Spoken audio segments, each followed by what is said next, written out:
6 గ్యారెంటీలు అమలు చేయలేక అప్పులపై దుష్ప్రచారం చేస్తూ తప్పించుకోవాలని రాష్ట్ర ముఖ్యమంత్రి రేవంత్ రెడ్డి గారు ప్రయత్నం చేస్తూ వచ్చారు. కానీ ఈరోజు నిండు శాసనసభలో కాగ్ రిపోర్ట్ ద్వారా కుండ బద్దలు కొట్టినట్టు స్పష్టంగా ఆధారాలతో సహా బీఆర్ఎస్ ప్రభుత్వ అప్పు కేవలం 41,000 కోట్లు మాత్రమే, ఏడాదికి 41,000 కోట్లు మాత్రమే చేశామని గత సంవత్సరంన్నర నుంచి మేము చెప్తూ వచ్చాం. మేము గత 16 నెలల నుంచి ఏదైతే చెప్పామో ఇవాళ కాగ్ రిపోర్టు కూడా మేము చెప్పిందే నిజమని చాలా స్పష్టంగా తేల్చి చెప్పింది. కాగ్ రిపోర్టు చెప్పడమే కాదు, బట్టి విక్రమార్క గారు కూడా అసెంబ్లీలో మేం చెప్పిందే నిజమని చెప్పారు. అంటే ప్రభుత్వము మరియు గ్యారెంటీల రూపంలో తీసుకున్న మొత్తం కూడా కలిపి 4,17,000 కోట్లు మాత్రమే. 10 ఏళ్లలో 4,17,000 కోట్లు అంటే సంవత్సరానికి 41,000 42,000 కోట్లు. అంటే కాంగ్రెస్ ప్రభుత్వం 1,58,000 కోట్ల రూపాయలు అప్పు చేసింది. చేసిన పని అయితే సున్నా. ఇలా నగ్నంగా ఇంకొక విషయం బయటపడ్డది. ముఖ్యమంత్రి గారేమో 3 గంటల 44 నిమిషాలకు సభలో మాట్లాడుతూ 1,52,000 కోట్లు అప్పులకు మిత్తిలకు గట్టినమని చెప్పిండు. 7 గంటల 44 నిమిషాలకు బట్టి విక్రమార్క మాట్లాడుతూ 88,000 కోట్లు అప్పులు మిత్తిల కింద గట్టినమన్నారు. 4 గంటల్లోనే ముఖ్యమంత్రికి ఉప ముఖ్యమంత్రి మధ్య 70,000 కోట్ల తేడా వచ్చింది. అంటే ఇలా ముఖ్యమంత్రి గోబల్స్ ప్రచారం చేయాలని ప్రయత్నం చేసింది. ఈయన ఆర్థిక మంత్రిగా ఉప ముఖ్యమంత్రిగా రాష్ట్ర ప్రభుత్వ ఖజానా నుంచి చెల్లించేది మాత్రమే రాష్ట్ర ప్రభుత్వ అప్పు. మేము గత 16 నెలలుగా ఏ లెక్క అయితే చెప్పామో ఇవాళ అదే లెక్క కరెక్ట్ అని కాగు చెప్పింది. సభ సాక్షిగా బట్టి విక్రమార్క గారు కూడా అదే చెప్పారు. సో ఇప్పటికైనా కాంగ్రెస్ నాయకులారా 6 లక్షల అప్పు, 7 లక్షల అప్పు, 8 లక్షల అప్పు అని గోబల్స్ మానుకోండి. బీఆర్ఎస్ ప్రభుత్వ అప్పు ఏడాదికి 41,000 కోట్లు, కాంగ్రెస్ చేసింది 1,58,000 కోట్లు. ఇది నేను చెప్పలే, రేవంత్ రెడ్డి గారే చెప్పారు. ఇకపోతే శాసనసభ బడ్జెట్ సమావేశాల్ని బీఆర్ఎస్ పార్టీ అద్భుతంగా ఉపయోగించుకున్నది. మేము చాలా స్పష్టంగా కాంగ్రెస్ తప్పిదాలను ఎత్తి చూపాం, కాంగ్రెస్ వైఫల్యాలను ఎండగట్టాం. 6 గ్యారెంటీల అమల్లో కాంగ్రెస్ ప్రభుత్వం దారుణంగా ఫెయిల్ అయిన తీరును ఈ సభ ద్వారా గట్టిగా నిలదీయగలిగాం. కానీ కాంగ్రెస్ పార్టీ ఈ సభను మరి ఒక ప్రహసనంలాగా సాంప్రదాయాలను మంటగలిపే విధంగా కాంగ్రెస్ పార్టీ వ్యవహరించింది. తమ హయాంలో సస్పెన్షన్లు ఉండవని గతంలో చెప్పారు. కానీ మా సీనియర్ సభ్యుడు జగదీష్ రెడ్డి గారు ఏకవచనం ప్రయోగించకుండా ఆయనను అకారణంగా జగదీష్ రెడ్డి గారిని సస్పెండ్ చేశారు. గ్యారెంటీలపై మాట తప్పినట్టే సస్పెన్షన్ల మీద కూడా ఈ కాంగ్రెస్ ప్రభుత్వం మాట తప్పింది. ఇవాళ ప్రజా సమస్యల మీద మేము ప్రశ్నోత్తరాలు చాలా వేశాం.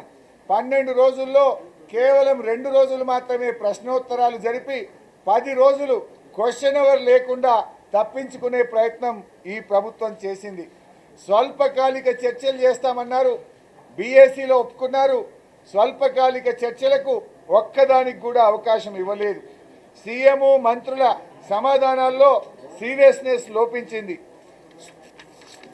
ఇకపోతే కేవలం రాజ్యాంగం ప్రకారంగా బడ్జెట్ పాస్ చేసుకోవాలి కనుక బడ్జెట్ను పాస్ చేసుకోవడమే లక్ష్యంగా ఈ సమావేశాలు నిర్వహించినటువంటి పరిస్థితి మనకు కనబడతా ఉంది. ఇవాళ డీలిమిటేషన్ మీద మా నాయకులు కేటీఆర్ గారు మాట్లాడటమంటే మైక్ ఇవ్వకుండా డీలిమిటేషన్ తీర్మానం మీద ముఖ్యమంత్రి గారు మాత్రమే చదివి ఇవాళ ప్రతిపక్షానికి అవకాశం లేకుండా ఇవాళ మా హక్కులను కాలరాసే ప్రయత్నం చేశారు. ముఖ్యమంత్రి గారు కేవలం హెడ్లైన్స్ కోసము హెడ్డింగ్ల కోసం మాట్లాడుతున్నట్టు తప్ప సభలో సీరియస్గా ఉండడం కానీ మేము అడిగిన ప్రశ్నలకు సమాధానం ఒక్కటి కూడా చెప్పలేకపోయారు. నిన్న సుప్రీంకోర్టులో ఉన్న ఫిరాయింపుల అంశాన్ని కూడా సభలో ప్రస్తావించి సభా సాంప్రదాయాలకు విరుద్ధంగా వారు మాట్లాడారు. దీన్ని మేము సుప్రీంకోర్టు దృష్టికి కూడా తీసుకువెళ్తాం. రుణమాఫీ ముగిసిందని చెప్పారు.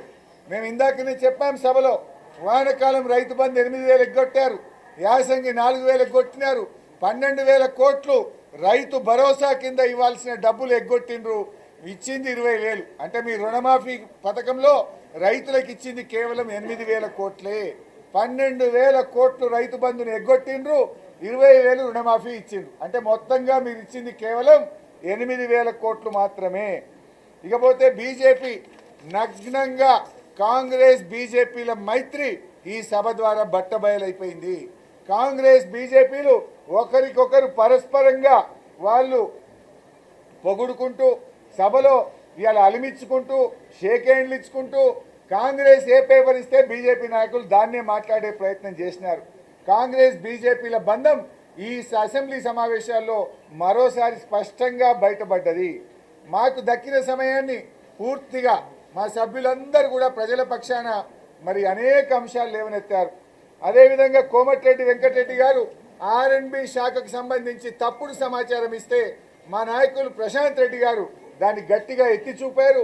మేము ఆయన తప్పులను స్పీకర్ గారికి సభా హక్కుల ఉల్లంఘన కింద ప్రివిలేజ్ మోషన్ కూడా కోమటిరెడ్డి వెంకటరెడ్డి గారి మీద ఇచ్చాం. చివరికి వెంకటరెడ్డి గారు బీఆర్ఎస్ వాదనే నిజమనే విధంగా ఒప్పించాం మేమని చెప్తా ఉన్నాం.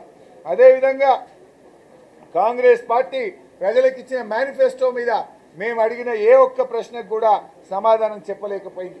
ఇవాళ కేటీఆర్ గారు రుణమాఫీ మీద కొడంగల్కి పోదామా సిరిసిల్లకు వస్తారా అని సవాల్ విసిరితే దాని మీద కూడా సమాధానం చెప్పకుండా తోక ముడిచి ప్రభుత్వం పారిపోయింది. ఈ రకంగా ఇలా అనేక విషయాలు చర్చకు వచ్చాయి. ఇలా బీజేపీ నాయకులు అప్పుల గురించి మాట్లాడుతున్నారు. బీజేపీ పార్టీ ఇవాళ వాళ్ళు ఒక విషయం గుర్తుపెట్టుకోవాలి. మొత్తం ఈ దేశాన్ని పరిపాలించిన అందరు ప్రధానమంత్రులు 60 ఏళ్లలో ఈ దేశం చేసిన అప్పు 57 లక్షల కోట్లయితే 10 ఏళ్లలో బీజేపీ ప్రభుత్వం చేసిన అప్పు 125 లక్షల కోట్లు. అంటే 125 లక్షల కోట్ల అప్పు చేసిండ్రు. 57 లక్షలు 60 ఏళ్లలో అయితే 10 ఏళ్లలో 125 లక్షల కోట్లు చేసిండ్రు. అంటే 57% ఆఫ్ జీడిపి, 57% జీడిపిలో అప్పులు చేసిన బీజేపీ వాళ్ళు ఇవాళ నీతులు చెప్తారు. ఇవాళ మీ కథ ఎట్లున్నదంటే 100 ఎలుకలు తిన్న పిల్లట నేను శాఖాహారి అన్నదట. ఈ దేశంలో అత్యధిక అప్పులు చేసి జీడిపిలో 57% అప్పు చేశారు. ఈ రోజు కూడా నిన్న పార్లమెంట్లో చెప్పిన సమాధానం ప్రకారంగా ఈ రాష్ట్ర అప్పు జిఎస్డిపిలో 27% లోబడే ఉంది. ఈ రాష్ట్రంది 27, మీది 57. ఇంకా మీరు మాట్లాడతారు. మీకు మాట్లాడే నైతికత ఎక్కడిది అని చెప్పి కూడా నేను ఈరోజు అడుగుతా ఉన్నాను. ముఖ్యంగా ఈ బడ్జెట్ సమావేశాల్లో కాంగ్రెస్ పార్టీ రుణమాఫీలో ఫెయిల్ అయిన దాన్ని గట్టిగా ఎండగట్టాం. ఈ బడ్జెట్లో మహాలక్ష్మికి రూపాయి కూడా పెట్టకపోవడాన్ని గట్టిగా నిలదీశాం. ముఖ్యంగా 4,000 ఆసరా పెన్షన్ విషయంలో, స్కూటీల విషయంలో, తులం బంగారం విషయంలో మేము గట్టిగా నిలదీశాం. నిన్న ఉత్తమ్ కుమార్ రెడ్డి గారు ఏడాదిలో మీరు 6 ప్రాజెక్టులు పూర్తి చేస్తాము, 6,50,000 ఎకరాలకు నీళ్ళు ఇస్తా అన్నాడు. ఏమైంది? ఏ ప్రాజెక్టు పూర్తి చేసిండ్రు? ఎన్ని ఎకరాలకు నీళ్ళు ఇచ్చారు అంటే నీళ్లు నమిలిండి తప్ప నీళ్ళు ఇచ్చిన లెక్క అయితే చెప్పలే. ఒక్క ప్రాజెక్టు పూర్తి చేసింది లేదు. ఏడాదిలో ఒక్క ఎకరానికి కూడా కాంగ్రెస్ ప్రభుత్వం నీళ్లు ఇవ్వలేకపోయింది. ఇవన్నీ విషయాలను కూడా ఈ ప్రభుత్వం యొక్క వైఫల్యాలను గట్టిగా ఎత్తి చూపాం. అదేవిధంగా ప్రోటోకాల్ విషయంలో ఉల్లంఘనలు కూడా గట్టిగా స్పీకర్ గారి దృష్టికి తీసుకువెళ్ళాం. ఏది ఏమైనా ఈ బడ్జెట్ సమావేశాల్లో బీఆర్ఎస్ పార్టీ పూర్తిగా గట్టిగా పనిచేసి ప్రజల పక్షాన పోరాడింది. ఈ ప్రభుత్వాన్ని నిలదీయగలిగింది. ఈ ప్రభుత్వం చేసిన తప్పిదాలను ఎత్తి చూపి ప్రభుత్వాన్ని ఒక దారిలో పెట్టడానికి ప్రజల పక్షాన ప్రజల గొంతుకగా బీఆర్ఎస్ పార్టీ పనిచేసింది. ముఖ్యంగా బీజేపీ కాంగ్రెస్ ఇద్దరు ఒకటైంది కనుకనే భట్టి గారు తన బడ్జెట్లో ఒక్క మాట కూడా బీజేపీ అనలే. ఢిల్లీ నుంచి కేంద్ర ప్రభుత్వం ఒక్క రూపాయి ఇవ్వలే. ఇలా కేటీఆర్ గారు చాలా స్పష్టంగా చెప్పారు. బీజేపీ కాంగ్రెస్లు ఏ రకంగా 8+8 ఎంపీలు ఏ రకంగా గెలిచి రాష్ట్రానికి అన్యాయం చేస్తుండో కూడా కేటీఆర్ గారు సవివరంగా చెప్పారు. అంటే బీజేపీ కాంగ్రెస్లు తెలంగాణ రాష్ట్రానికి చేస్తున్న అన్యాయాన్ని సవివరంగా ఈ సభ ద్వారా ఈరోజు చెప్పగలిగాం. Thank you.